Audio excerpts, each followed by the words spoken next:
जो वेट आपका अर्थ पे है उसका 6 टाइम्स कम वेट आपका मून पे होगा। जितना वेट आपका अर्थ पे है उतना वेट आपका मून पे नहीं होगा, उसका 6 टाइम्स कम होगा। अगर आप यहाँ पे थोड़ा सा उछल पा रहे हैं तो मून पे ज्यादा उछल पाएंगे। क्यों? क्योंकि यहाँ पे आपका वेट ज्यादा है, मून पे कम होगा। अब कम वेट होगा तो आप ज्यादा ऊपर तक उछल पाओगे। तो हेलो बच्चों, मेरा नाम विवेक यादव है और आज हम क्लास 9 के चैप्टर 7 मोशन के फिजिकल क्वांटिटी के टॉपिक को देखेंगे। There are two types of physical quantities. दो प्रकार की फिजिकल क्वांटिटी हैं, स्केलर एंड वेक्टर क्वांटिटी। आइए उनको समझते हैं। देयर आर, कॉपी पेन निकाल लो। There are two types of physical quantity. Physical quantity. Number 1, scalar quantity. First one is scalar quantity.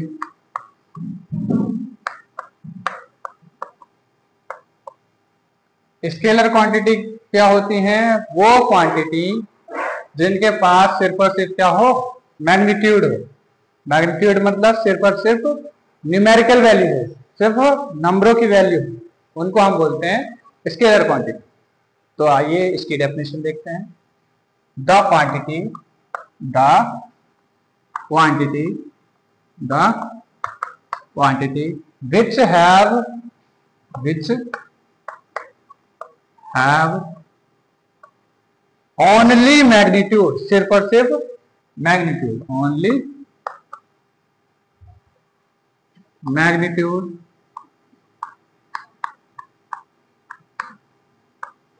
वो क्वांटिटी जिसके पास सिर्फ और सिर्फ क्या होता है? मैग्नीट्यूड होता है, उसको क्या बोलते हैं? Scalar quantity. इसके अब एग्जांपल देखते हैं कि स्केलर क्वांटिटी के एग्जांपल क्या हो गए। जैसे कि डिस्टेंस स्केलर क्वांटिटी है, स्पीड स्केलर क्वांटिटी है। एग्जांपल, डिस्टेंस स्केलर क्वांटिटी हो गई, कॉमा स्पीड स्केलर क्वांटिटी हो गई, कॉमा मास, मास भी आपका क्या हो गया? Scalar quantity. और भी है लेकिन अभी तक ये 3 काफी है। स्केलर क्वांटिटी के बाद हमारा आता है vector quantity. Vector quantity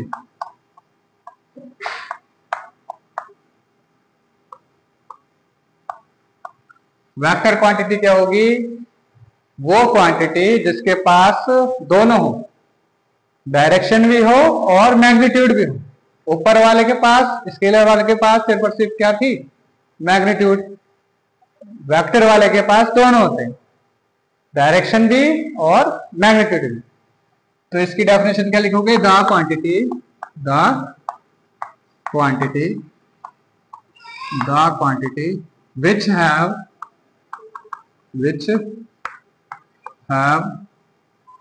both magnitude as well as direction।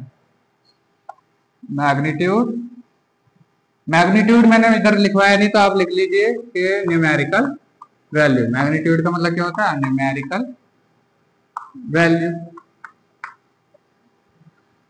which have both magnitude as well as direction।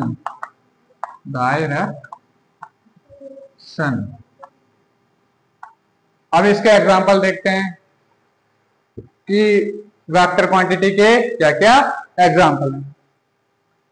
Example number 1, जैसे ही डिस्टेंस स्केलर है तो डिस्टेंस के जैसा ही एक होता है डिस्प्लेसमेंट, इसके पास होती है डायरेक्शन, इसलिए डिस्प्लेसमेंट क्या है? एक वेक्टर क्वांटिटी।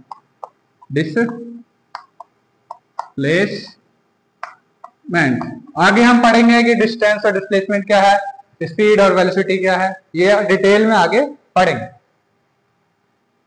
स्पीड की जैसा क्या होता है, वेलोसिटी, मास, वेट। डिस्टेंस और डिस्प्लेसमेंट हम आगे पढ़ेंगे।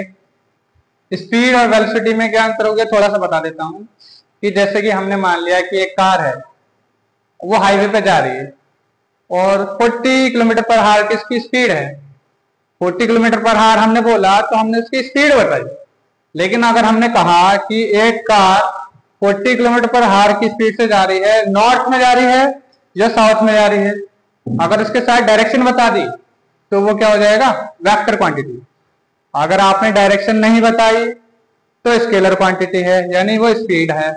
अगर आपने स्पीड के साथ डायरेक्शन बता दी तो वो vector quantity.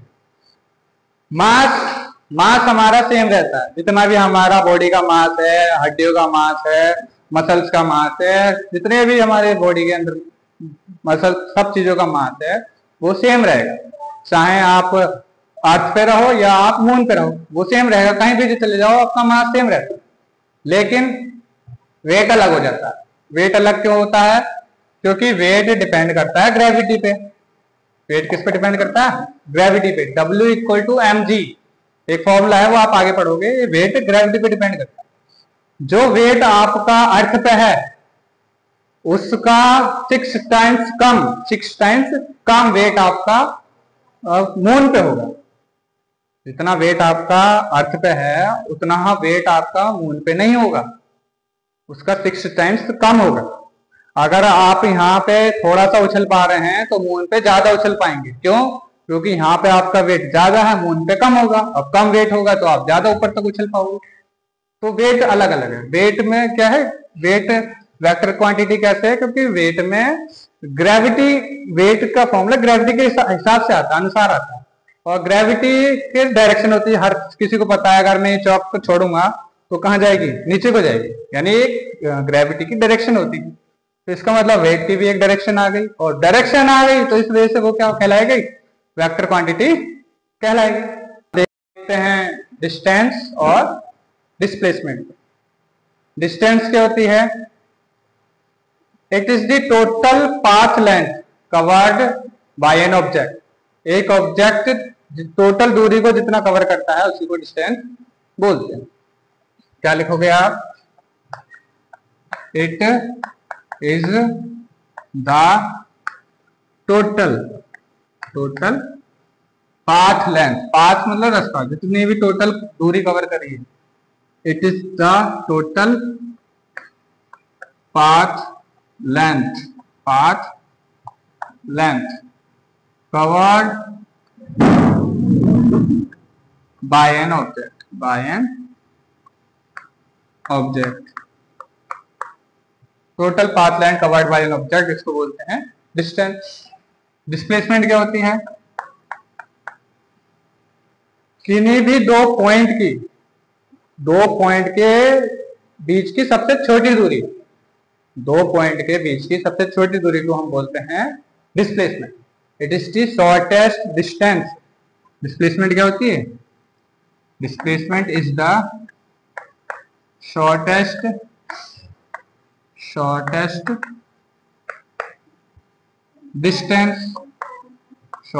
Distance between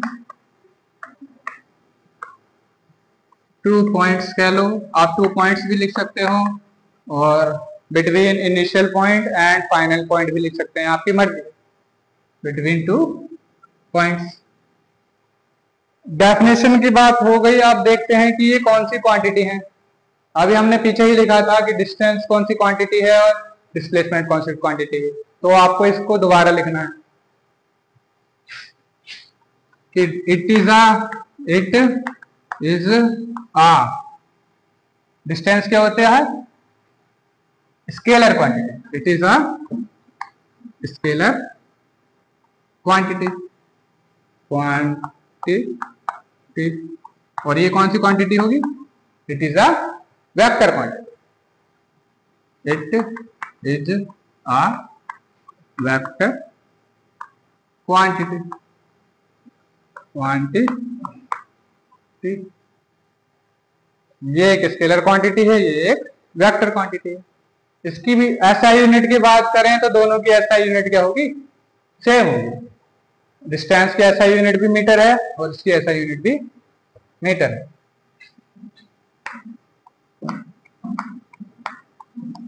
x SI, SI की फुल फॉर्म क्या होती है, system international, system international SI unit, its SI unit is metre. और इसकी भी आप ब्रैकेट में एम लिख सकते हैं, एक्स एसआई, इसकी भी एसआई यूनिट क्या होती है, मीटर होती है। Its SI unit is metre. अब थोड़ा इसको अच्छे से समझते हैं कि डिस्टेंस और डिस्प्लेसमेंट में बेसिक अंतर क्या है, डिफरेंस क्या है। मान लिया कि एक पॉइंट यहां पे है ए और एक पॉइंट यहां पर है बी, एक पॉइंट यहां पे ए, एक पॉइंट यहां पे बी। इन दोनों के बीच में दूरी जो है, डिस्टेंस जो है, वो हमने मान लिया 100 मीटर है, 100 मीटर है। यहां से यहां तक की डिस्टेंस कितनी है, गैप कितना है इन दोनों के बीच में, 100 मीटर है। एक पॉइंट और मान लेते हैं इन दोनों के बीच में, बिल्कुल सेंटर में कहीं पे यहां पे, जिसको आपने मान लिया सी, ए बी और सी। मैंने बोला कि आप ए और बी का, ए से बी तक डिस्टेंस बताओ और डिस्प्लेसमेंट भी बताओ। तो आपने लिखा ए बी, इसकी डिस्टेंस, डिस्टेंस और डिस्प्लेसमेंट दोनों बताने, डिस्प्लेसमेंट, ए बी की डिस्टेंस बतानी है और ए बी की डिस्प्लेसमेंट बतानी है। ए से लेकर बी तक की कितनी डिस्टेंस थी, 100, तो यहां पे कितना आएगा 100, के डिस्टेंस 100 है। डिस्प्लेसमेंट मतलब छोटी से छोटी दूरी, शॉर्टर डिस्टेंस, और वो भी इन दोनों के बीच में सबसे छोटी दूरी 100 है, तो यहाँ पे भी आप क्या लिखेंगे 100 मीटर। डिस्टेंस अभी ए बी की 100, डिस्प्लेसमेंट भी ए बी की 100। अब आप डिस्टेंस मेरे को बताओ ए से बी तक, फिर बी से सी तक डिस्टेंस बतानी है, A to B and back to C, A to B and back to C. या फिर सी से सीधा 0 बनाते हैं डिस्प्लेसमेंट को, तो सीधा कहां तक ले जाओ, उसको ए तक ले जाओ, ए तक देखो and back to A. Same चीज यहां पे लिख लेते हैं, इसके लिए डिस्टेंस भी निकालते हैं, इसके लिए डिस्प्लेसमेंट भी निकालते हैं। A to B and back to A. अब पहले डिस्टेंस बताइए, पहले डिस्टेंस लिख रखा है तो डिस्टेंस बतानी। ए से बी तक गए, कितना हो गया 100, ए से बी तक जाओगे तो 100 हो गया, 100 लिखा हुआ। फिर बी से बैक टू ए, वापस ए तक आ गए, यानी 100 जाने में, 100 मीटर जाने में और 100 मीटर आने में, कितने डिस्टेंस हो गए 200 हो गए, 200 मीटर। अब डिस्प्लेसमेंट बतानी है कि ए से बी तक गए, ए से बी तक गए एंड बैक टू ए, फिर वापसी ए तक आ गए, तो तुम डिस्प्लेसमेंट बताओ, ए से बी तक गए फिर वापसी ए तक आ गए, इसका मतलब जहां से चले थे वहीं पे वापस आ गए, तो आप बिल्कुल भी डिस्प्लेस नहीं हुए हो। जहां से चले थे, ए से चले थे, ए पर ही वापस आ गए हो, तो बिल्कुल भी आपकी डिस्प्लेसमेंट नहीं हुई। जहां पे थे वहां के वहीं हो, तो आपकी डिस्प्लेसमेंट कितनी होगी 0। डिस्प्लेसमेंट 0 कब होती है, जहां से चलते हैं वहीं पे अगर वापस आ जाते हैं तो डिस्प्लेसमेंट 0 होती है। इसका मतलब आप यहाँ पे क्या लिखोगे 0 मीटर। आशा करता हूं कि आपको ये वीडियो अच्छी लगी होगी। I hope that you will like this video. Thank you.